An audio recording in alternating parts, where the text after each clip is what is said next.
Hi everyone, this is Mike Gordon. Welcome back to my second playthrough of Final Fantasy VI Advance. I was and this is going to be part of my perfect playthrough as a whole, basically. I'm going to play all the way up to the point where I named Strago and Relm. I name them and I'm going to kill everyone off. Because of this, the whole let's go for perfection thing isn't going to apply as much. There will be a lot of overlap because the second playthrough will be a low level run. That way, I can ensure that I can max everyone out on the third playthrough without a whole ton of grinding. Just need to give them a few more levels. And this is a low level glitchless. Because I can't do things like save buffering, because I can't do things. Yeah, I can't save buffer. I can't save my game at all, so I can't reset and do manipulations like that. There's still a little bit of manipulations, but I just do things with the amount of foresight here. As a result, I don't really care about encounters here. There are a few exceptions, you know, but I'll get to them when I get to them. Alright, and strategy against Ymir is same old, same old. By the way, something I noticed is that money is going to be a much bigger deal in this run than I thought. At some point, I'm going to need like 18,000 gil.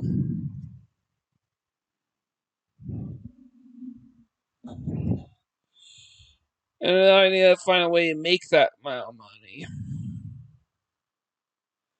Alright, I'm going, and I decided to name all my characters just one letter.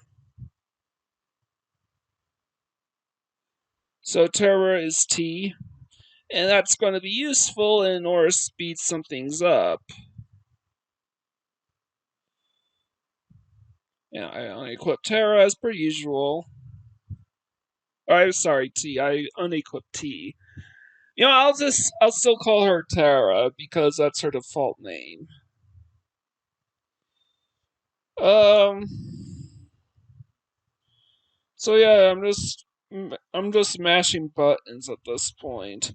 And yes, I'm speeding this up because this part up to this point in time is about 4 hours long. And it would be like 5 hours in length right now if I didn't edit a ton of filler out here and there out. I'll get to the filler as I get where I edit out the filler as I get to it. Alright, I don't again the for the most part I don't care about encounters, so I'm just trying to avoid any unnecessary battles. I'm trying to steal the mithril knife. Looks like I succeeded already, as well as the ether. I realize I need Locke to kill himself. Good thing that other Moogle with the mithril claws was killed off already. Because then I wouldn't have. That way I don't accidentally kill in the battle and give Locke experience. Trying to make sure none of my characters level up at all or gain any experience. Um, there's one instance in the game where the experience points is mandatory in this run. Just one. Well, you might think, well, what about this or what about that? I'll get to that in a bit. And I actually, I don't think I need a Bioblaster. I think I just brought it with me in case I might need it. There's a boss coming up that's weak to poison. So my theory was let's give him Bioblaster. So yeah, Terra's T, Locke is L, Edgar's E, and Sabin's S. So I'm just trying to grab whatever resources I can grab.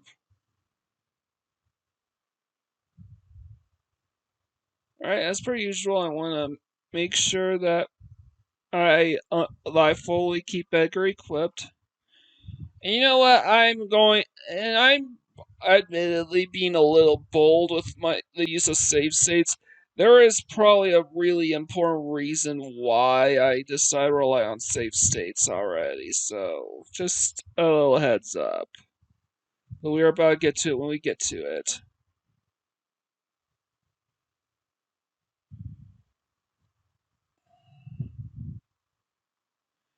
Alright. Even though this entire run is sped up 5 times just so I could actually fit this onto a video cleanly, I probably should just have Terra use fire magic against this guy, through all honesty.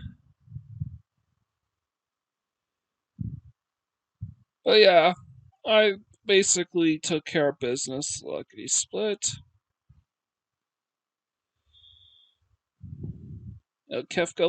We made Kefka look like a dumbass.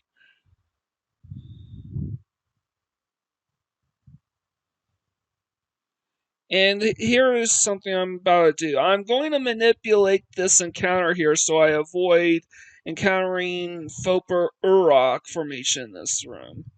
The reason doing this is so I could maximize the odds of running into Guard Leader on the Veld. This is the first instance of me manipulating encounters for the Veld.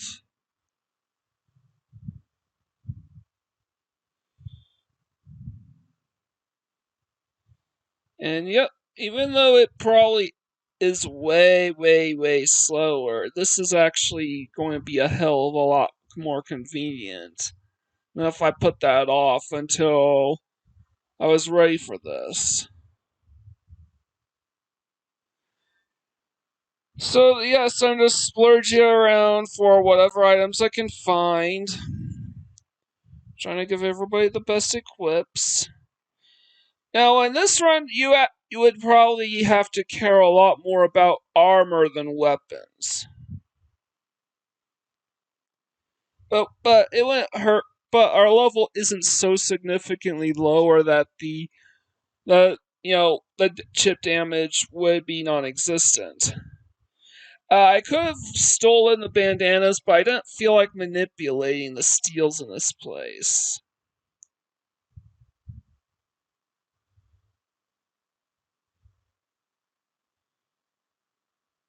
So I chose not to. I picked up a mean gouge, and I'm about to pick up a Giga's glove. That will be useful for Edgar. And even though bandana is better armor that Terra, Locke, and Sabin can equip, no problemo, I ultimately decide, you know what, I'm only gonna have it for a little bit. It's a rare steal, and I'm more conscientious about. And yes, I could just sell it off, but at the same time, because I can't manipulate and count, I can't do save buffering or reset the game and try manipulating counters or anything like that. Everything I do here is basically something that I have to do on my first try. I also manipulate an encounter so I don't encounter the 3 Serpius in any of the outdoor areas. Something I should mention: I want to max out the odds of me running into Trillium on the Veld, because Garleer and Trillium are the most important rages to pick up for the Veld. There is a couple others, but I'm not as concerned about manipulate and counter manipulations as I normally would be. Basically, everything else is just grab them as they come.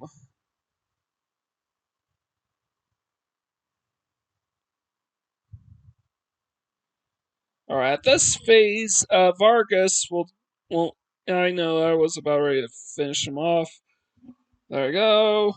And I need to use Sabin's pummel on him. I can't have him use. I forgot what it was called. I can't use Aura Cannon, though. I think I already demonstrated that. Alright. And now I'm trying to unequip lock. I was early on that. Definitely ballsy on my end, what I just did, but now I'm going to use it in. Lock's going to be fully unequipped after, once you talk to Bannon anyways, but I just felt like doing it. Doing it just to be sure. They talk about Pandora's box here. There really isn't a whole lot to say.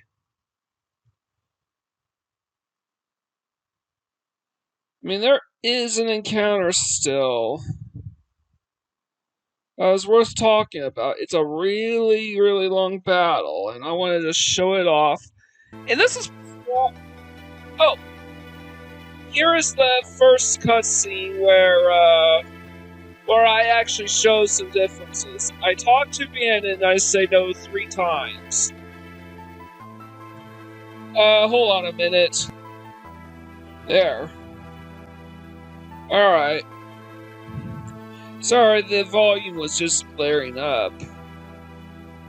So, I just have to say no to this guy 3 times. And when he says there's really no concerning you... Hope. How could anyone put their hope in me?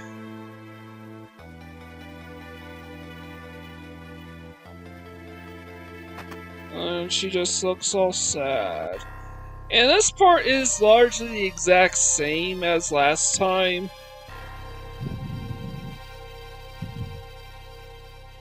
This pretty much plays out exactly the same way until the end.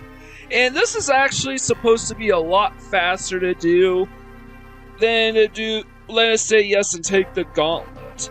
Because this is low level, we have literally no use for either the gauntlet or Genji glove because shields are very important for our guys.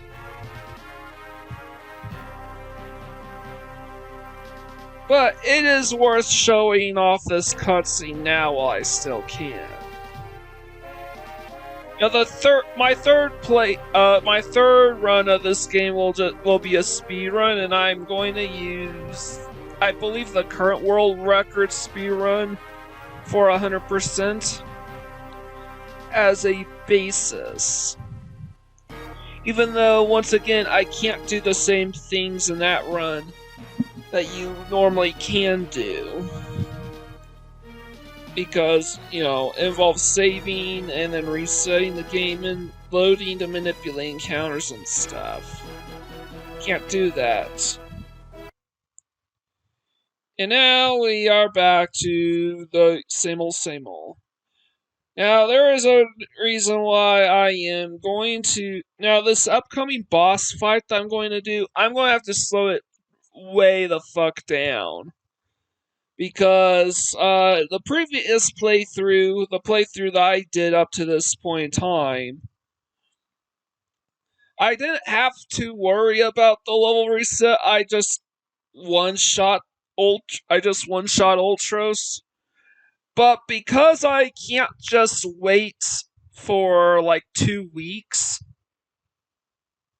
to get the video and get everyone a level 99, I can't do that because I'm trying to keep everyone's levels as low as possible.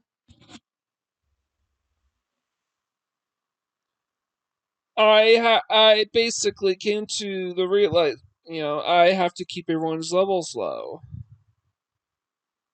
And this is also ballsy on my end because it's Bannon against a single lesser Ultros. And once Bannon dies, it's game over. I got inked, which is annoying as fuck.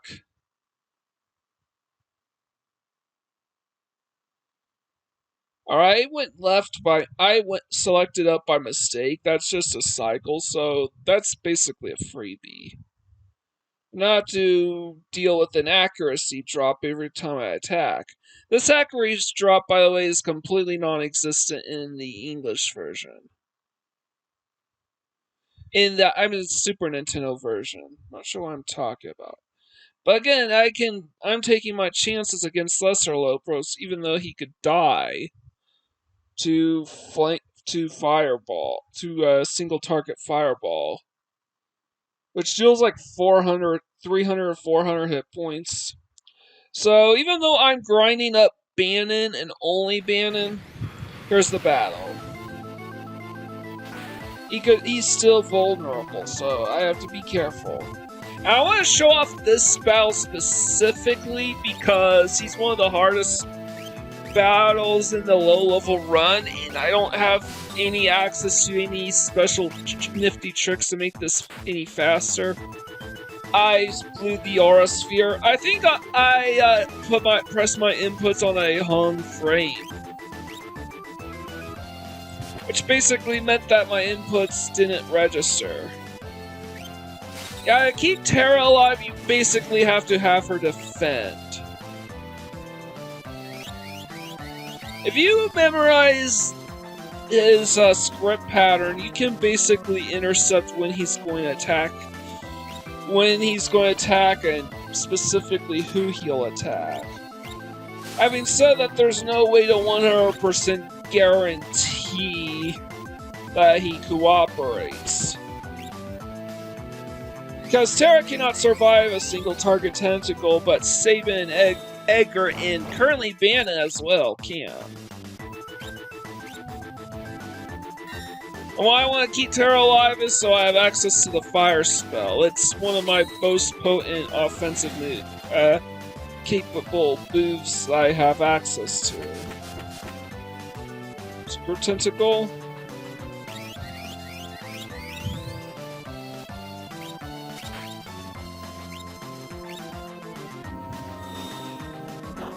And I think I screwed up. I either screwed up or I wound up. Okay, I got lucky on the ink because it missed. Unfortunately, now Terra's gonna die because Terra can't survive a physical attack followed by a group attack. And another reason why I'm showing off this battle specifically is because of Ultros' dialogue. Your ugly mug gives me the creeps. Good. That basically means we went through Ultros' entire script, and now he's gonna reset back to the norm.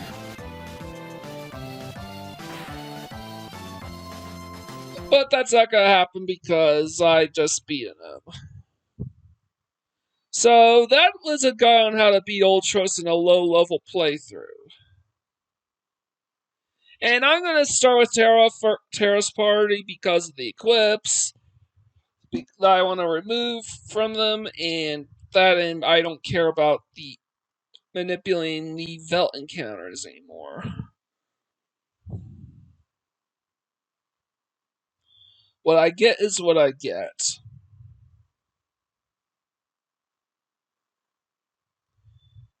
And, okay, I got Leaf Bunny. That is what it is. Alright. Don't need to go through the whole rigmarole and showing off all the cutscenes, all the missable cutscenes, because I already got pretty much all of them in the previous run.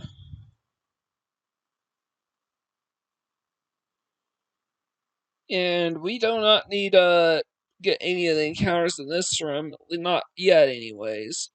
There is only one I care about, and that's for their steel, not because of the Velt or anything like that. And I'm going down there because I want to pick up a Rune Blade, and they all say Koopa except for one who hesitates weirdly. Just showing them off. And because I'm not going to be coming back here in the World of Ruin, and because I'm not doing the World of Ruins in this run, I'm just going to pick up whatever chest I see.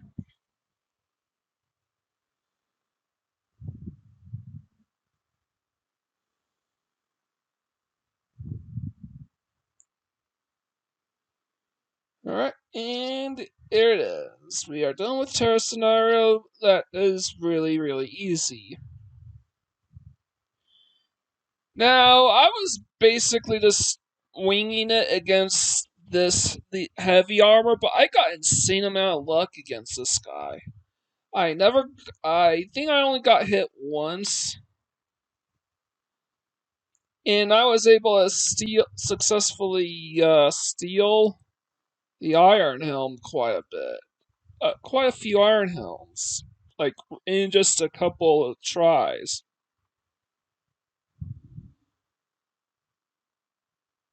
So yeah, it took quite a few more tries than I thought, but I got my 2 Iron Helms, and that's all that matters. And I take his clothes and got a second mean gouge out of it. I don't care. I don't care about the steel specifically, so I didn't have to manipulate any of the steels, even though I probably could have against the iron against the heavy armor.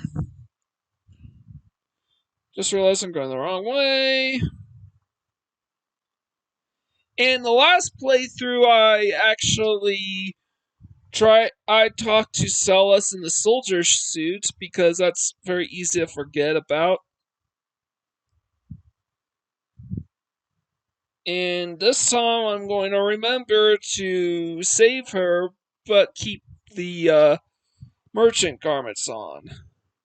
Because again, this will be very, very easy to forget about on the second playthrough. It's very easy to go, oh, I'll just remove my clothes. That, and I got a ton of really good luck against heavy armor.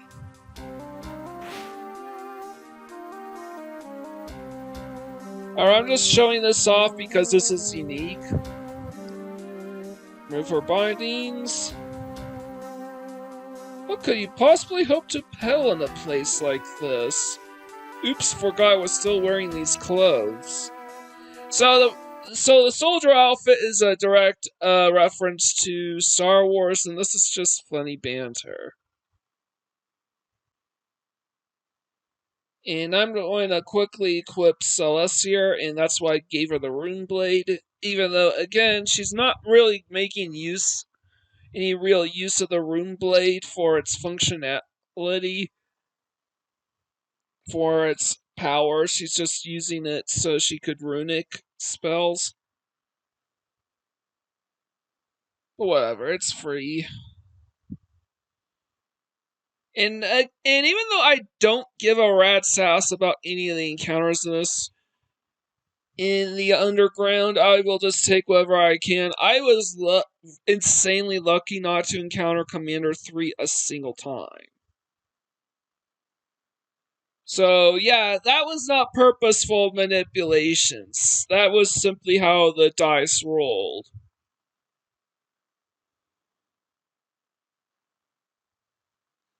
So again, let me remind you that, and I'm picking up the chests because no World of Ruin means those chests will max out right here and now. And I absolutely want the Thunder Rod for the upcoming boss encounter.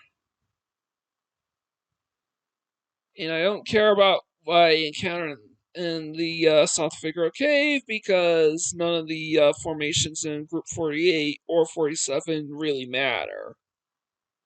I'm going to use the Thunder Rod the first turn so I could just knock off 1,000 hit points right off the bat.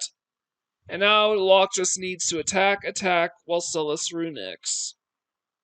Celis does not take another turn until after he attacks. So be careful. And now I'm basically just talking to Shadow. I screwed up. I think I had some input lag there, so I named Shadow A. And this is going to result in something particularly funny later on. Unintentionally funny, but still funny. Alright. Now, Solus's name is Cyan, so will the next character, which is Cyan. Obviously. Cyan's name will also be changed to C. There's nothing unique that I need to worry about, and last time, Cyan's name, Cyan was level 5, so he couldn't use the most ideal strat, which is just to use Bushido level 2. That results to a counterattack that one-shots the captain.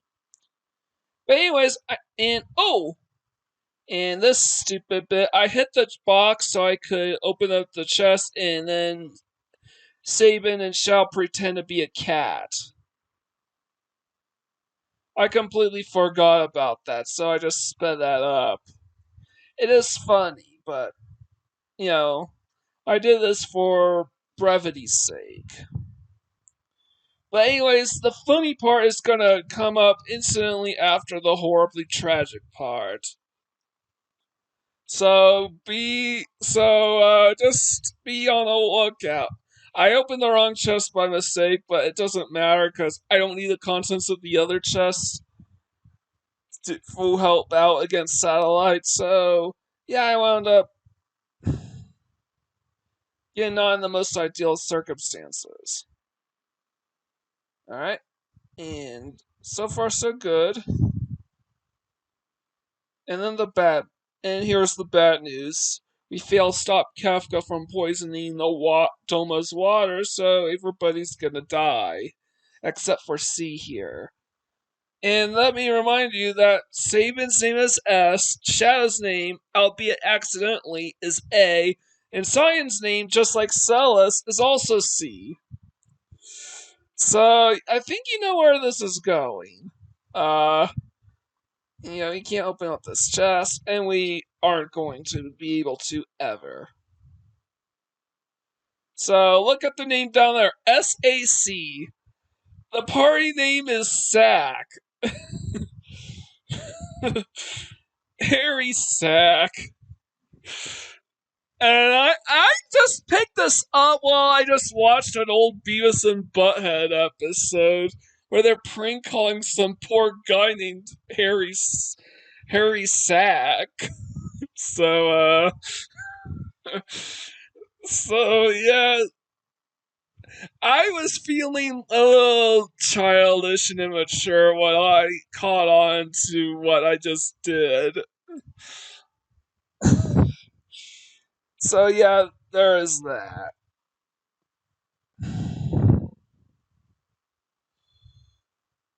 Alright, so now we are heading to the Phantom Forest. And again, the encounters don't really matter here. Nor the fact that Cyan unfortunately died. Alright. So hopefully we don't get any more single target fire spells. And man, running away is such a bitch when you're slow as fuck. And an invisible tent.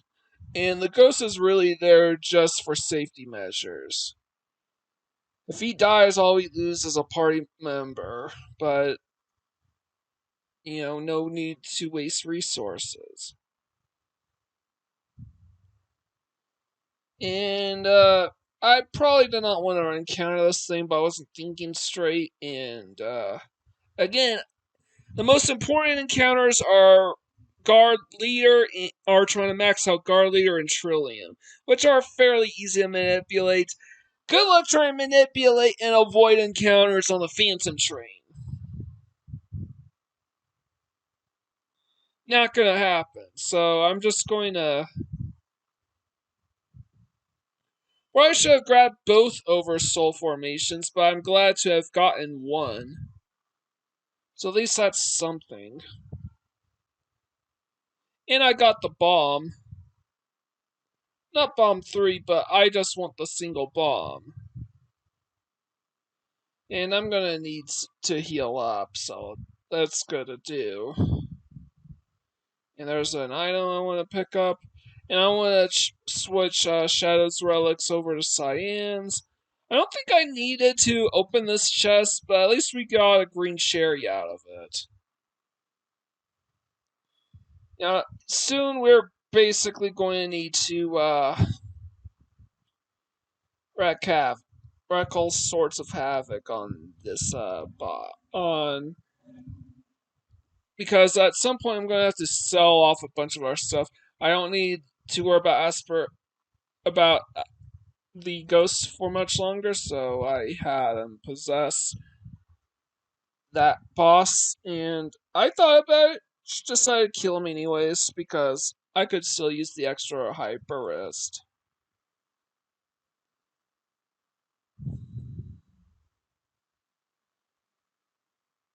And I'm pretty good on temps for a while.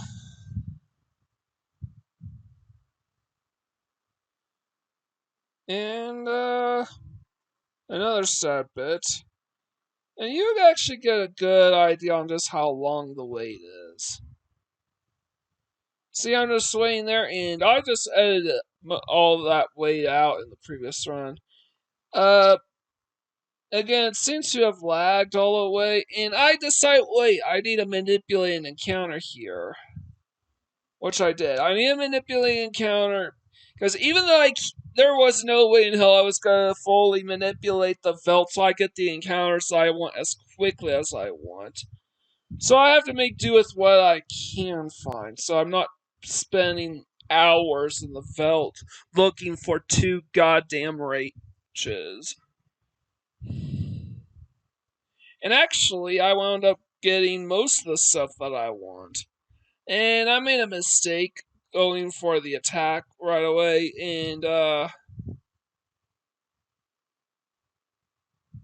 I made up for it. I thank God did not get hit with El Nino.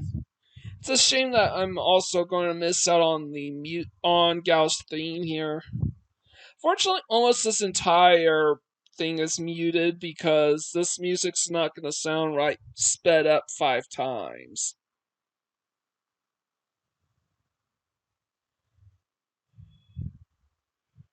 And I want to pick up a single slab of dry meat and rest it at an end.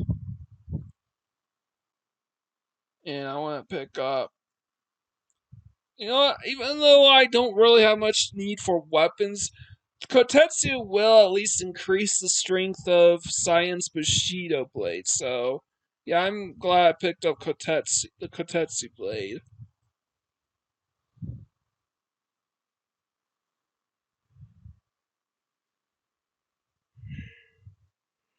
And I have to feed Gao the dry slab of meat. And basically, Gao learns the Zagrum Rage off of Sabin. Incidentally, you could even look at this as Gao learning the Belmodar Rage as well, even though that's not how it works. Gao will always start with the same 9 rages no matter what. And he doesn't learn anything new based on what you encounter on the Veld. Not at all, not at all. And, yeah, I can't. This was literally the best I could do. Because what I was looking for was a clear sign that I'll be encountering Guard Leader within the next couple cycles. Because I can't encounter Guard Leader on the first cycle. Even though I could technically manipulate the encounters where Guard Leader shows up, it wouldn't work because I would have to make it all the way to Mowgli's without getting to a single encounter.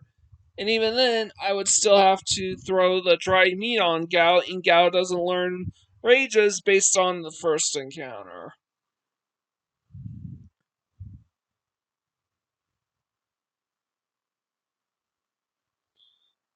It's stupid, and I wish that wasn't the case, but it is what it is.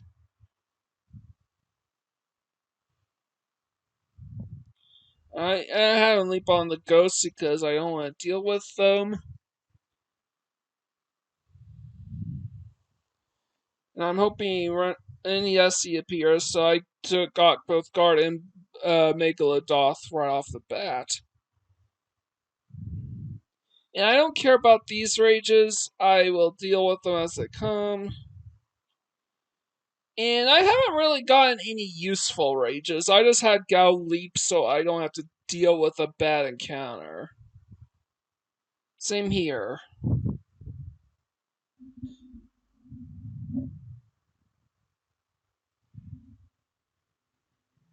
But yes, this is basically a taste on just how long it freaking takes It would have to take in order to grind the encounters you want without manipulations. But luckily, I got Trillium fairly quickly. You know, there are 3 Trillium encounters on the veldt, and I'm glad to have gotten one. So they're all clustered together in Group 4. So you know, it is what it is. I was going to run into him sooner or later, so I'm glad I got him sooner rather than later. And I'm being pretty cautious here because even though this is probably the strongest rage he has right now, I want to be cautious because of Satellite. Luckily, I haven't encountered Satellite yet, but he's a pain in the ass if you don't have access to the Cloud Rage. And I lucked out and found Oversouls. And here I encountered my Soul Cloud formation, which I needed. So I manipulate the encounter here in order to make Gao appear. And he cooperates, so now Gao has both Oversoul and Cloud, which are insanely good rages to have. Also, by sheer coincidence, I completely missed out on the Angel Whisper 1 formation, which is the soul formation from Group 12 I would have access to. So these cycles are going through much faster, and I was able to get the guard leader rage. However, I'm still not quite done with the Vel. I still need to encounter two satellites so I could get 3 green berets. There's a fourth, so I could have 3 green berets on me with a 4th upcoming green beret as a freebie.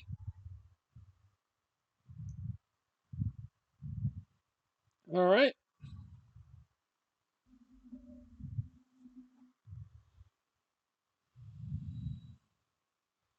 So it took a little while for Gao to come back, but, it is what it is. And Wind Slash and Garlier allows Gao to use Wind Slash, even that'll hit all targets, even in a pincer attack. Here's our first satellite, so that's why I wanted the Cloud Rage. To make short work of them. So that's 2 green berries down, 1 more to go. Spoiler, it's gonna take a really, really, really, really, really long time. I don't have the benefit of save scumming and then resetting the game and doing manipulations and whatnot. I have to do this the hard way.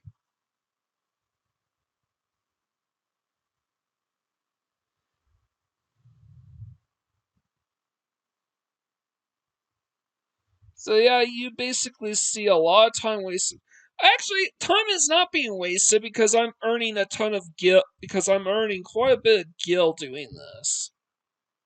And being stingy with my money. And that's actually going to help out a lot with my final bit of shopping that I have to do.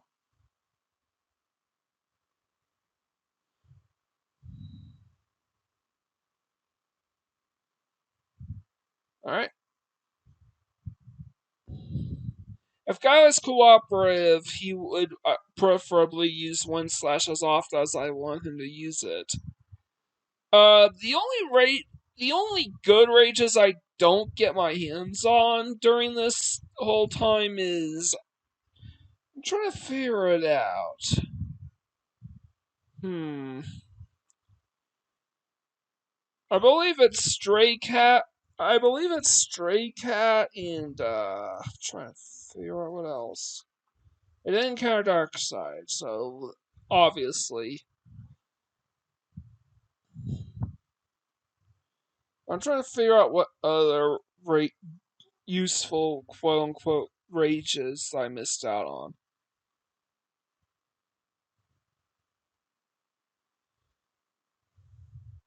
Alright, I ran into the solo bombs, which is good, so I leapt on top of that because Blaze is a much more useful rage than Fyra. And I think either my inputs hung, so he wound up getting stuck, so Saban used Blitz, or I completely derped, and luckily I didn't make any inputs.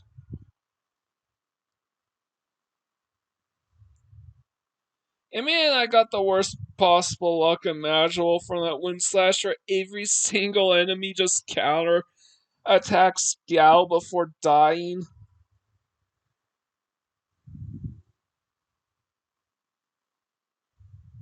And I still need one more satellite.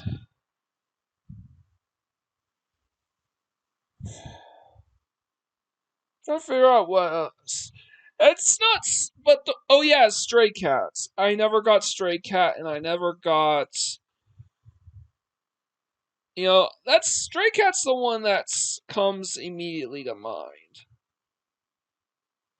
Oh wait, I never got Moo either, but again, I don't care.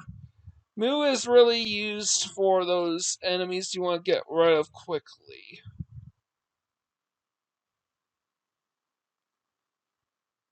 Alright, and that was the third Green Beret, so we are done for now. Oh wait, I want to complete the Titanabulum side quest. And it doesn't hurt to nab any elixirs. I basically found out that if you don't talk to the guy and show him the Serpentrant, you have to talk to the to a shopkeeper or the innkeeper instead. You have to actually have the guy show you the Serpent Trench.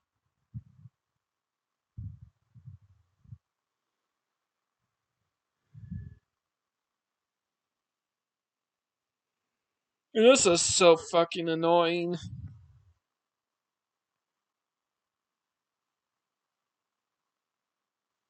Especially since I have to put up that guy who keeps walking back and forth between the house. But I got the Tintinabulum. Tintinabulum will be useful in trying to avoid using the any unnecessary curative items or cure spells. Alright. And I just go back here because there's a free potion you can get out of that. And I'm hungry. And I manipulated a encounter because I want to manipulate the first encounter here, so I run into this guy. And I don't care about this encounter because it's 100% guaranteed. Actually, I probably would have cared if it was a pincer attack, but I would just try again from that frame. And I also manipulate this encounter too. By the way, those are some of the only encounters that you can manipulate freely without having to save and reset. Because their encounter chart is based on the frame in which you landed, in which you triggered the encounter. I don't know why those two places are the sole exceptions to this rule. And I don't care about the weapons. And I want to pick up 2 echo screens and a bunch of smoke bombs. The smoke bombs are obviously going to be useful, and the echo screens will be useful for 1, maybe 2 battles coming up.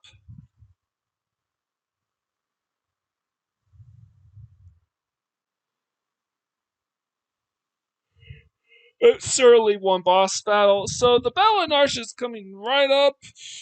And it's basically the same thing as last time, except we're not going to run into any encounters here. We don't need to. None of them give you useful rages anyways, and we aren't trying to steal or pick anyone's pockets or anything like that. But there is a few differences. Last time I had Terra Celeste, Terra Celeste, Gao, and Cyan together. Because of the experience, simply so I could properly distribute experience, and because we needed Celeste and Gao. But here we only want to keep Celeste and Gao, and we, if anything, want to group them together with Edgar and Sabin because they deal more damage than Terra, Locke, or Cyan. Well, Edgar deals slightly more than Cyan does. And I literally was super careful.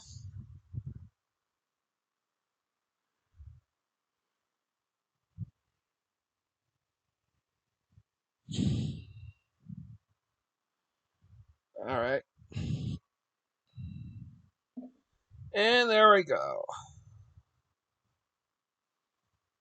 Alright, and Terra leaves the party. Also, we don't want Terra or Stein to have any equipment because we ain't gonna be using them anymore for the rest of the game. Well, okay, that's a lie. We will use Terra towards the end of this run. But Cyan we ain't using ever because he sucks ass.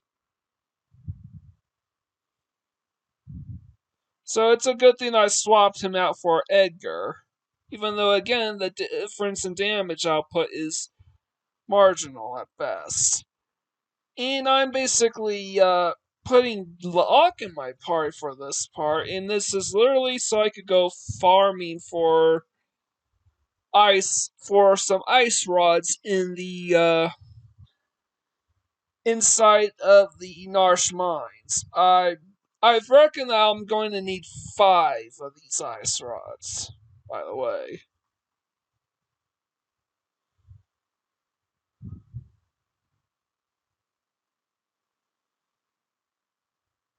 And yep, we are basically going a long way. Even though we probably just need to, because after this grinding session, I'm going to have to swap Locke out. Because Locke is not at all going to be useful for the next section. Neither will Celeste. I want my 4 biggest damage dealers to be the one in my party. And there's our first ice rod, our second ice rod. And yes, I'm manipulating the steels, and I'm skipping past all the unnecessary battles. Like it took like 10 minutes before I encountered the second uh, Spectre. And I want to keep stealing those for ice rods, and I think I need one more. And yes, that was what I was using whenever I take a ton of damage. And yes, that was my last ice rod. So now I get to go back, as I have 5 of them, and that's going to be useful for another upcoming boss. Because we have to do things a little differently.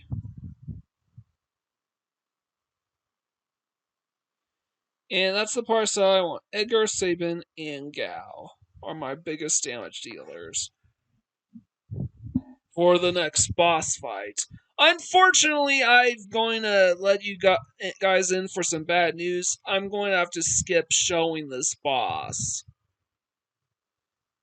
I probably should have kept some of Edgar's tools, but I was thinking ahead when I have to grind for money because I need 18,000 gil for the last big section of the game.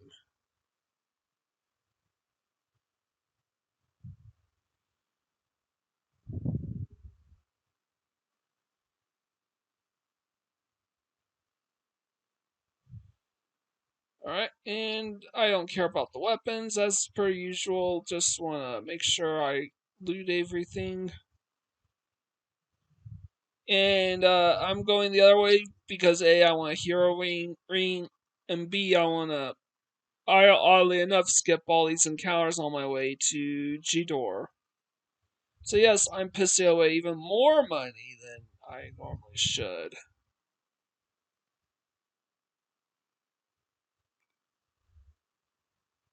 Trying to make my way all the way to Jidoor. And yep, that was a long trek for sure. And again, you want to prioritize armor and relics over weapons. Because this is when your physical attacks are not going to do jack shit to some of these upcoming enemies. Like, literally the only buff is to boost the strength of Edgar's tools, and that's about it.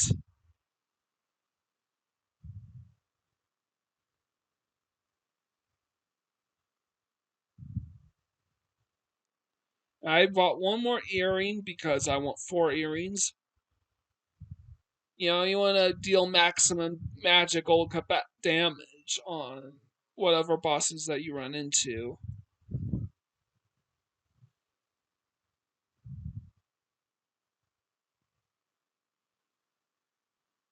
There's an ether. Doing a ton of, basically doing a ton of back and forth to figure out, okay, how do I max out on my finances? Honestly, I don't think I needed to do this. Because that would have been 6,000 gil that I could just use for. That would have been totally free. So that was a mistake on my part. But unfortunately, you will not be seeing the upcoming boss fight at all, because the file for that got corrupted. And I have no idea how to fix it. I want to run away from the field answer, so whenever I don't get a preemptive or a side attack, I will just use a smoke bomb whenever I encounter. Solo field dancers are the most dangerous encounters in this area, bar none.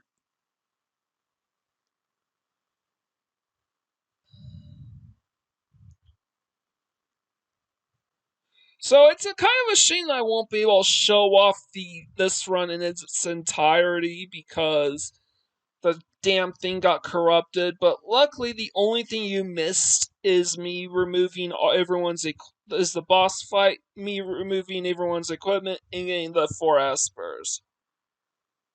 And yeah, the party switch. But I want to try to steal some dragoon boots from the harvesters, or at least a shit ton of silver spectacles.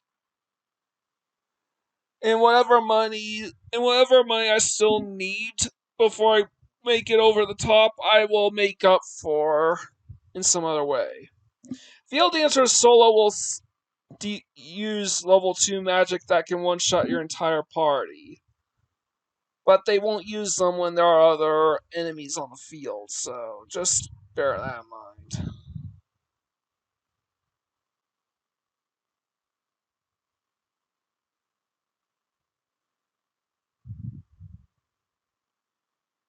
So yeah, and I'm taking pretty good care of everyone's health. And that's about it. So I will be right back.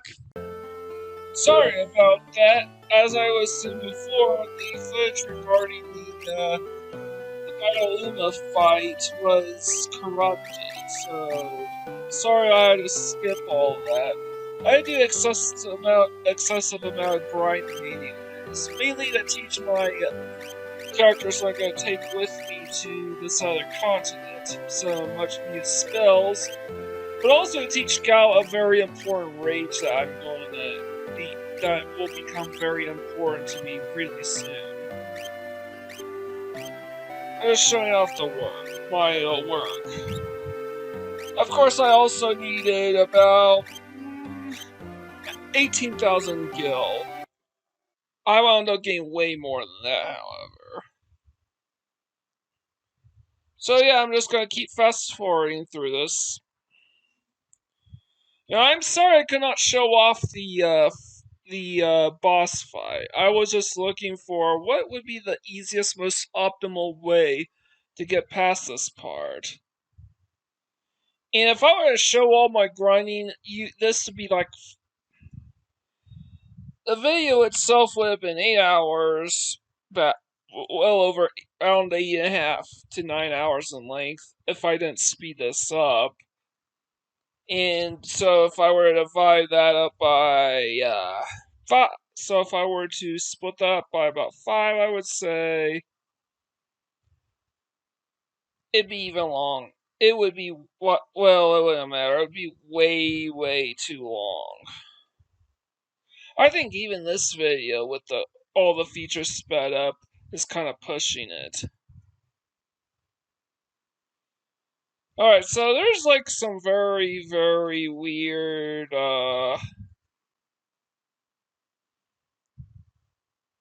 graphical shenanigans popping up, like weird graphical errors.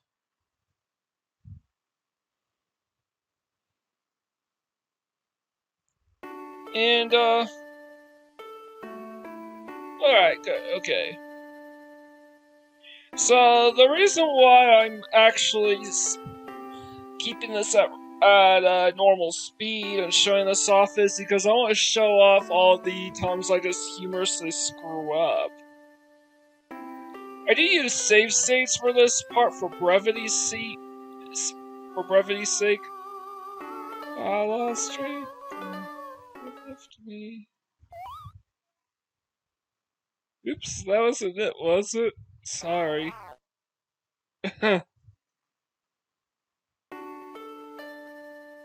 However, having said all this, the game actually gives you, even though I'm using save states for brevity's sake, you are given 4 tries at this. You screw up 4 times. You screw up 4 times, and it's back to your last save. The last place that you saved.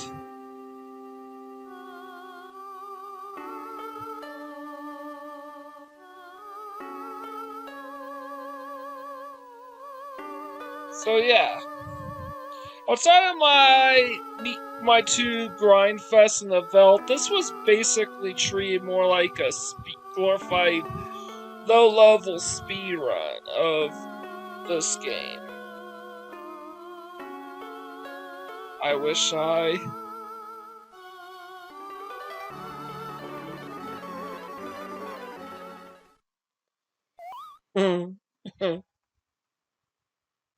Sorry.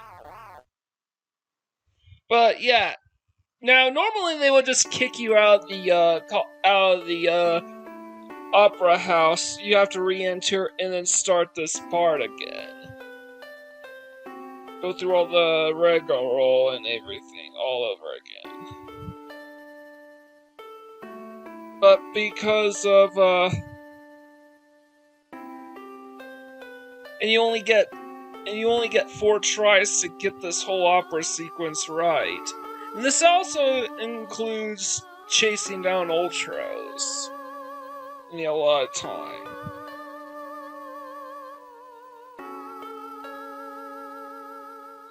And that's something you don't get to see all that often, is people screwing up the opera bit. People generally get these things memorized down pat. And people love this scene. They love this moment so much. I imagine that they love it all the more in the repixelated version because of the voice samples that they use. And yes, they actually use actual voices for the opera.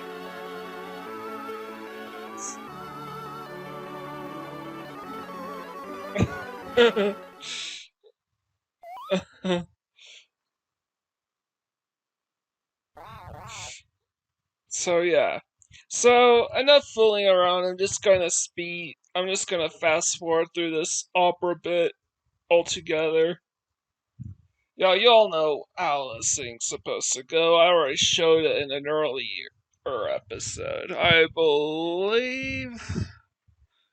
Trying to think, was it episode 7? It was no, it would have been either. Gosh, it's been a while. Episode 5, episode 6, one of those two. I'm thinking it's episode 6 because episode 7 was when I went on hiatus. Before my, I went on a long hiatus for this game because of college and stuff.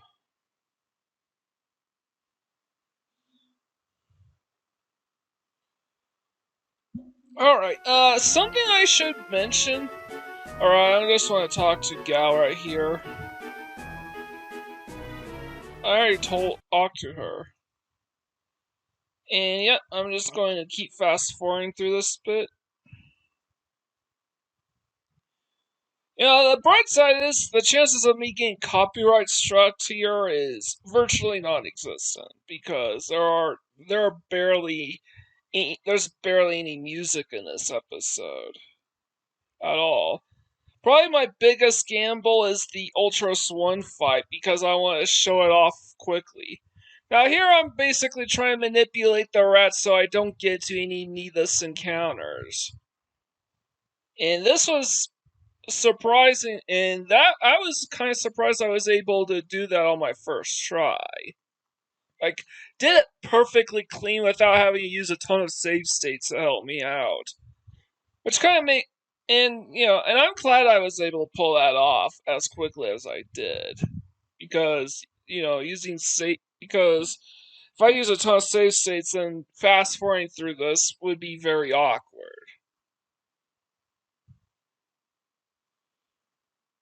Alright, so.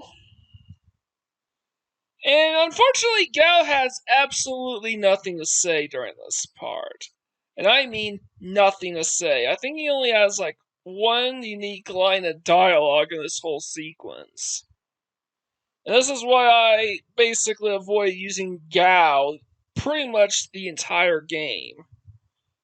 And Solus and Edgar are both blushing, and they remain blushed for the entire rest of this cutscene. For some reason. Yeah, I just caught on to that. And I don't believe there's really a whole lot in the way of unique character dialogue for the rest of this run. I think there's like there are like three small bits, and only two of them are totally missable. Alright, and I was just hoping I could pick some stuff up. You have to pick up 4 reflect rings for this part. You absolutely need those reflect rings because there's a boss early on in the Magic Tech research facility, and they will kill you if you let them. And yes, they'll absorb the magic attacks inflicted on you, but I digress. I have more, and because of my excessive amount of gil, I have way more than enough smoke bombs for this entire sequence, and hopefully the next big dungeon afterwards. Spoiler, I have enough for the next dungeon afterwards. So I'm just collecting whatever treasures I can find. I don't really think I needed all this stuff, but you never know. And incidentally enough, I wound up missing a couple of items anyways. That was kind of neat that I landed right as Magic Tech armor landed right behind me. Incidentally enough, I do miss a few items by mistake, but I checked and I didn't really need them. Actually, I don't think I needed any of these items anyways. Just these reflect rings is all I really need. And I want to put the ice rod in the front of the roster, and this is the kind of damage Locke and Edgar can do, about 1,000 and change, without earrings. So keep that in mind.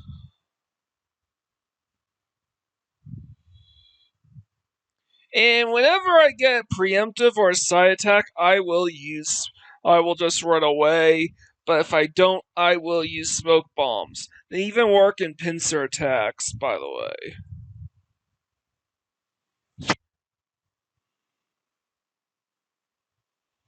Alright, that's kind of annoying, but okay. I probably should have manipulated the encounters in this room, but at this point, this is the only place in the entire run where you need to gain experience and level up a few, and there's no way around it. So I basically came to the conclusion that, you know what, I don't really think I need to level any of my characters up.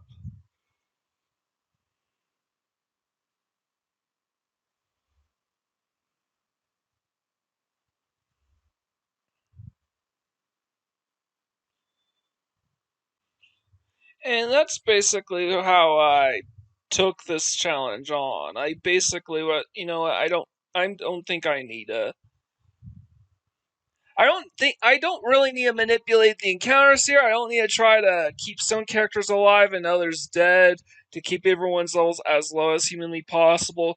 I'm going to need to do another major second playthrough anyways, because Strago requires over 200 levels worth of stat increases in order to max out on all of his stats. And that guarantees three full playthroughs, including at least 2 low-level runs. And so I don't really need to be completely committed to the low-level run here. Just keep everyone alive. Don't try to be nitty-gritty. It's fine for everyone to be at level 7, except for Celis, who's level 5. Mog, who will remain level 9, and Gao, who will hit level 8, who had just hit level 8.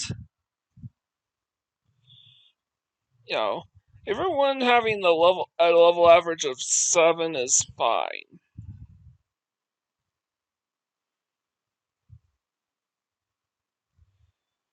Alright, so I was neglecting Gao for a bit. Locke is supposed to cast elixirs on Gao whenever he needs to, while Edgar just uses drill or chainsaw. And I removed everyone's Espers, and right after the smoke bomb, and I'm basically just doing one last bit of item menu management.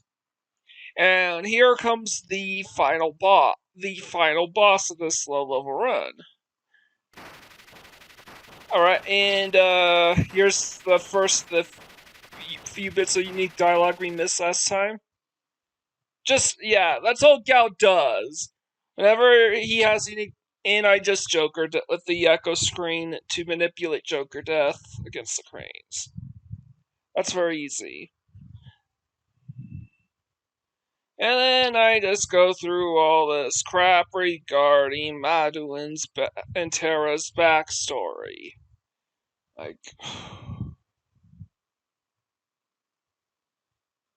And I'm not kidding, this probably would have been a 9-hour video if I was to capture all this footage in real time.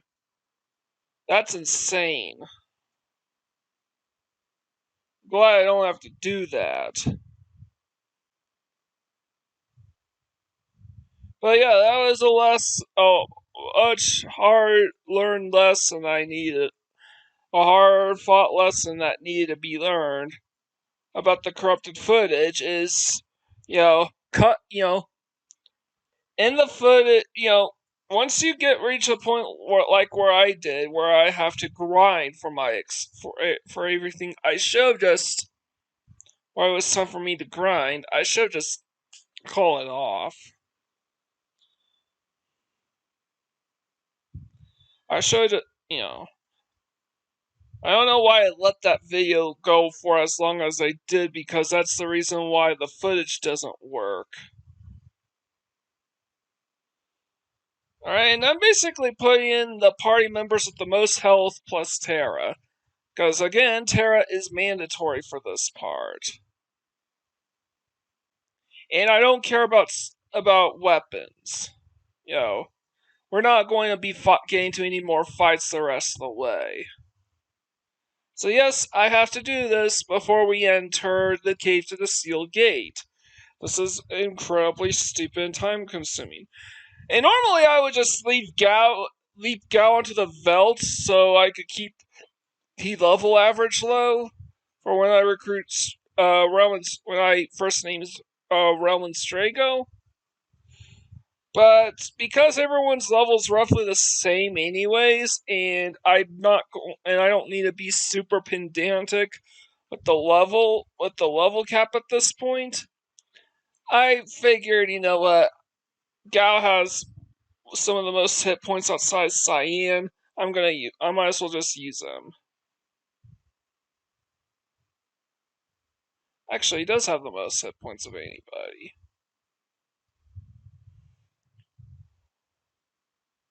So yes, this isn't a totally bad party setup. And I'm just sort of fumbling around trying to figure out where to go. I don't really need any of these items at all.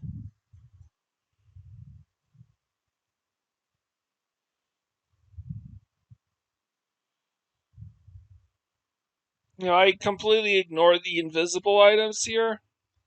So that should tell you everything that you need to know. And I'm just fiddling around because I don't have this dungeon memorized, pet. You only visit this place once, and once you board the ship to Thamasa, you can't come back here ever. What an eerie place. We're killing you, T. Alright, and something you might not notice, this is the same battleground. Minus the bridge, this is the same exact battleground where the final battle against Kefka is set to take place.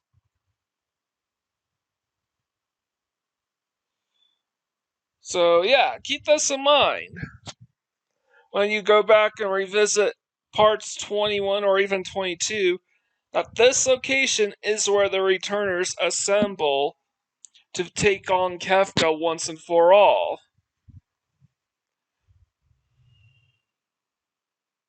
You know, the place where that cutscene with Kefka occurs, so. It's almost like Kefka completely absorbed and assimilated the totality of the Esper world unto himself.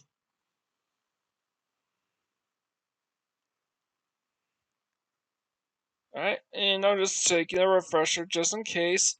The last bit of guild I will be spending for the rest of the game. And I'm trying to make my way, and this continent is really difficult to navigate even with the map in the corner. So, but you know what? I fidgeted around a bit and I found my way. And all we have left to do is wait for this stupid timer run out. And I just assume the top option over and over again. Well, with a couple exceptions, particularly where we wanna. Yeah, we are just gonna wait for the timer down below to completely run out. Yes, I'm dead serious. We don't need a war bangle because we're not trying to avoid encounters. You know, we don't care if we get encounters. It'd be too much work to manipulate them so that we don't. Especially since, again, we cannot save, and we cannot reset, and we can't manipulate what encounters we get and where, or anything like that. This is what we have to do. Just sit there and wait for the full 5 minutes to run out. We are supposed to talk to the soldiers and fight a few of them to try to make everyone happy, and you're supposed to give the right options for the toast and stuff. But right here, I'm just selecting whatever I feel like, the top option, unless I need to choose a second option. For example, I went down to say okay because we don't want to ask him any more questions. And we then select just keep talking because we don't want to get into any more fights.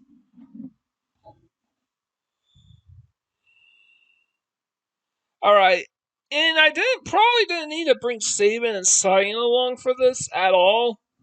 It would have been just as fast to remove them from a party, but again, I don't really care.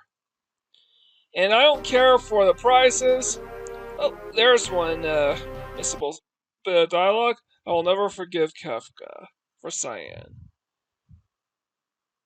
Alright, probably made sense that Cyan was in Kefka's chambers. And here's... smells like cider. Smells like old man? And that's supposed to be a hint towards the old man on the hut near the Velt being his father. And I went going the wrong way, and that's proof that the smoke bomb works in pincer attacks. So I can consider myself extremely lucky that they work, that they still work, because I'd be completely screwed by that point.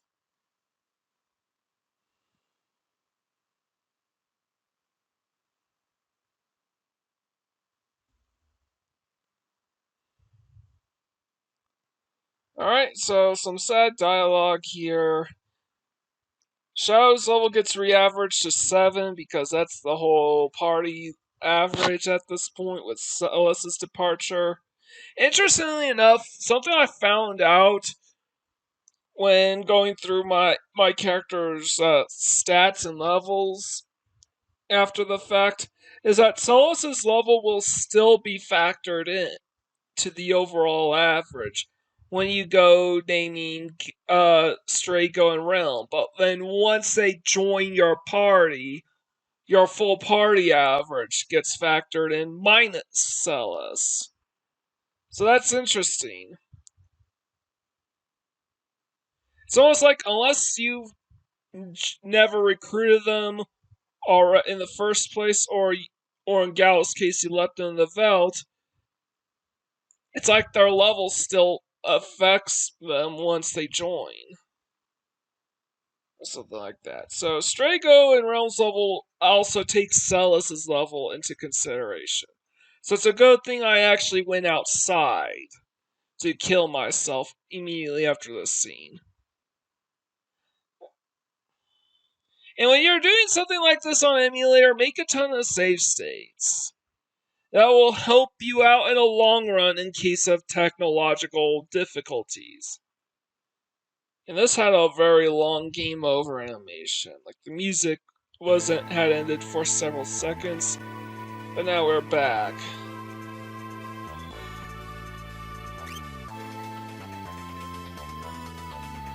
So yeah, everyone's levels have been reset. Now for the moment of truth. Alright, everyone's level 7, as you can see here. Except for Celeste, who's level 5, and those two. And that's why I was like, wait, what? Why is Strago's level 7 and Relm 6? Because, well, and then it occurred to me that, well, there's also the well, no. Celeste has more to do with the reason why Relm and Strago's levels are 7 and 6 respectively. You know, Celeste had an effect on both of them, while Strago had an effect on Relm as well. Which is why Relm's level is 6 instead of 5. Anyways, I'm just going to modify everyone's equipment.